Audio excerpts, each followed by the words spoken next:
இருக்கேன். என்னை பத்தி கொஞ்சம் பேசலான்னு இன்னைக்கு ஒரு முடிவுக்கு வந்து இருக்கிறேன். டைட்டிலே வந்து காதலிக்க நேரமில்லை பயங்கர கேட்சியா இருந்துச்சு. இந்த ஒரு விஷயம் மாறி இருக்கு அப்படின்னு நினைக்கும் போது எனக்கு பர்சனலா ஆஸ் அ ஹியூமனா, ஆக்டர்லாம் விட்டுருங்க, ஆஸ் அ ஹியூமனா எனக்கு ரொம்ப சந்தோஷமா இருக்கு. அப்புறம் நம்ம எதுக்கு தோண்டு போனோம், உன் சைட்ல தப்பு இல்லாதப்ப சந்தோஷமா இருக்கேன்.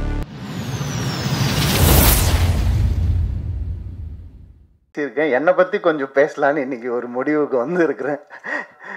யாரும் தப்பா எடுத்துக்க வேண்டாம், இந்த நேரத்தை அதுக்கு யூஸ் பண்ணலான்னு. ஏன்னா என்னுடைய கெரியர்லேயோ லைஃப்லேயும் இது ஒரு முக்கியமான டைமாக நான் பார்க்குறேன். அதனால இந்த முடிவை நான் எடுத்தேன். அதுக்கு சப்போர்ட் பண்ணுவீங்க நம்புகிறேன். ஒரு தம்ஸ் அப் காமிச்சிங்கன்னா நல்லாயிருக்கும்.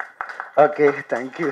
தப்னா சொன்ன மாதிரி வந்துட்டு வெற்றி வந்தாலும் தோல்வி வந்தாலும் ஒரே மாதிரி இருக்கேன் அப்படிங்கிறதுக்கு என்ன காரணம்னா, இப்போ நான் சொன்ன ஆண் பெண் தான். வெற்றி இல்லாமல் தோல்வியும் இல்லை, தோல்வி இல்லாமல் வெற்றியும் இல்லை.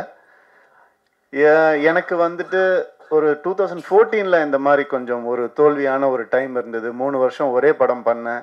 அதுக்கப்புறம் என்னால் ஒரு இன்டர்வியூ கூட கொடுக்க முடியல. ஏன்னா ஒரு லுக் இருந்தது, அந்த ஒரு மாயையில் என்னை அப்படியே வச்சுருந்தாங்க. அதுக்கப்புறம் எனக்கு ஒரு மாதிரி கொஞ்சம் கஷ்டமாக இருந்தது, என்னடா இப்படி இருக்கேன்னு. படமும் சரியாக போல, தோல்வி அடைஞ்சுது.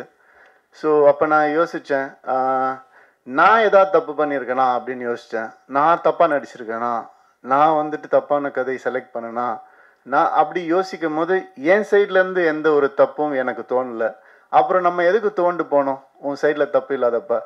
அடுத்த வருஷமே 3 ஹிட்டு ஒரே வருஷம். ரோமியோ ஜூலியட், பூலோகம், தனி ஒருவன், 3 ஹிட்டு கொடுத்தேன் நான். அது வந்துட்டு ஏன் அப்படின்னா அந்த ரியலைசேஷன் தான். வெற்றிக்கும் தோல்விக்கும் பெரிய டிஃப்ரென்ஸ் இல்லை. ஒருத்தர் தோத்து போய் துவண்டு போய் கீழே விழுந்துட்டாங்கன்னா அவர் தோல்வி அடைஞ்சவர்னு சொல்கிறோம். அது கிடையாது. அவர் திருப்பி எந்திரிக்காமல் இருந்தால் தான் அவர் தோல்வி அடைஞ்சவர். திருப்பி எந்திரிச்சிட்டாருன்னா அவர் தோல்வியே கிடையாது. எனக்கு பெண் இயக்குனரை வேற எப்படி அட்ரஸ் பண்ணுறதுன்னு தெரியல, அதனால அப்படி தான் நான் சொல்கிறேன். ஸோ அது ஒரு பெரிய டேர்ம் கிடையாது, டிரெக்டர், அவ்வளோதான். ஸோ இந்த மாதிரி நிறைய நல்ல விஷயங்கள் என் லைஃப்பில் நடந்துட்டு இருக்கு. ஒரு நல்ல மாற்றங்கள் நடந்துட்டு இருக்கு. கிளியராக திங்க் பண்ண முடியுது. அண்ட் சந்தோஷமாக இருக்கேன். Thank you so much. காதலிக்க நேரமில்லை பற்றி கொஞ்சம் பேசிடுறேன். பாலச்சந்தர் சார் எப்படி அவருடைய ஈரால நிறைய விஷயங்களை உடைச்சு புதுசாக எந்த நெருடலும் இல்லாமல் காமிச்சாரோ, அந்த மாதிரி கிரு வந்துட்டு இந்த படத்தை ஆஸ் அ ஃபீமேலாக அவங்க பண்ணியிருக்காங்க அவங்களுக்கு. அண்ட் இந்த படம் பல உண்மைகளை வெளிக்கொண்டு வந்திருக்கு. உண்மைகள்லாம் ஒளிச்சு வச்ச உண்மைகள் கூட கிடையாது, நம்ம ஏற்றுக்க முடியாத உண்மைகளை வந்துட்டு வெளிக்கொண்டு வந்திருக்கு. அண்ட் இந்த படம் இந்த ஜென்ஸி அப்படிலாம் நம்ம சொல்கிறோம் இல்லையா, அது வேறு வழி இல்லை சார், நம்ம மாறி தான் ஆகணும். நீங்கள் வந்து பேப்பரும் பேனாவும் சில வருஷம் முன்னாடி பிடிச்சிட்டு உட்காந்துருந்தீங்க, இப்போ கேமராவை கையில் பிடிச்சிட்டு உட்காந்துருக்குறீங்க.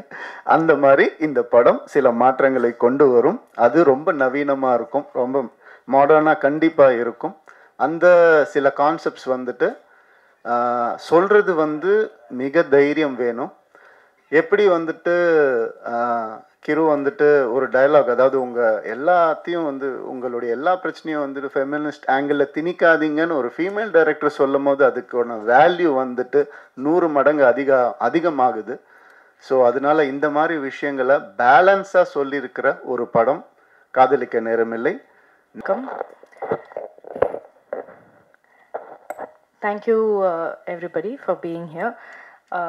இந்த படம் ஃபஸ்ட் டைம் நான் இந்த நரேஷன் கேட்டது was a year and a half back.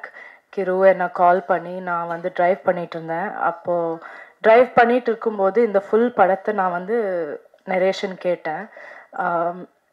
எனக்கு நரேஷன் கேட்கும்போது அந்த படம் எனக்கு தலையில் அப்படியே ஓடும். அப்போலேருந்து இப்போ வந்து இதை ஃபஸ்ட் டைம் இங்கே பெரிய ஸ்க்ரீனில் பார்த்தேன்னா, ஸோ இங்கே பார்க்கும்போது it's a very beautiful feeling. And I'm so happy. இந்த ஃபைனல் ப்ராடக்ட் வந்து இது பார்க்கும்போது அது ரொம்ப ரொம்ப பியூட்டிஃபுல்லாக இருக்குது. ஒரு செட்டில் வந்து ஈவன் ஒருத்தர் 1 பர்சன் வந்து ஈகோ எடுத்துகிட்டு உள்ளே வந்தால் அது வந்து ஒரு டிஸ்டர்பிங் விஷயமா இருக்கும்.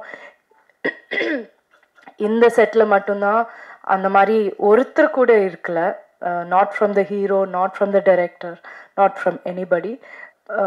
எக்ஸ்பீரியன்ஸை வந்து நான் எப்போவுமே I will always remember and like I always say அவங்க கூட வந்து for a life time if I have to do films I'll be happy இந்த க்ரூ கூட பண்ணுறது.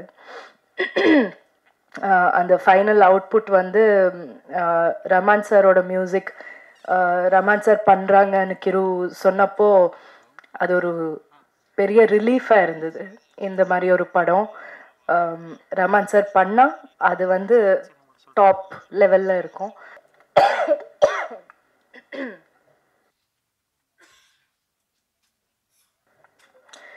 எனக்கு உடம்பு சரியில்லை, ஸோ கொஞ்சம் நேரம் பேசினா I'll start coughing. So everybody in the crew, Lawrence Kishore, Lata, please watch the film and enjoy the film. Thank you.